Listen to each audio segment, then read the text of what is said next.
Ayan mga kapatid, isang magandang hapon sa inyong lahat. Ayan, no? So update natin itong mga Elroy Mix dyan, no?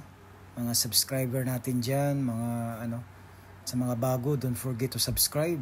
Ito na yung Craneway, no? So naggagawa pa sila dito ng poste, yung navigation, no? Sa poste sa dagat, no? Iba kasi yung sa lupa din, no? So ayan. Itong nakikita natin, ito yung Craneway na dinadaanan ng kanilang mga heavy equipment para sa pagkakarga ng mga materyales. Ayan, no? So papunta na yan ng Davao City. Ayan, yung sa kabila, yung harap is yung Samal. So yan, Samal yan, no? Samal Island. So pinagdugtong kasi yan, kaya tinatawag itong project, Connector Bridge Project.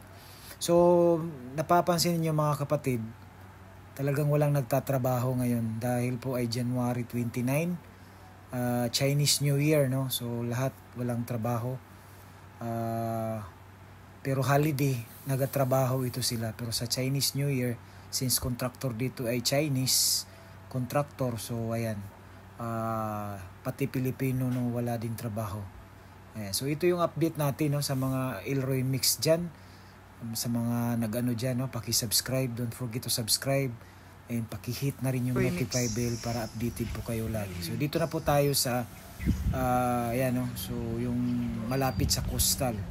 So ayan, no, nakapag na dito ng mga 5 poste, no, nakapag-umpisa. Iba ito sa unahan, yun na yung approaching ramp, no, papuntang Arcastillo. So itong area dito, iba rin yung contractor dito. Iba rin yung dito, nagtatrabaho.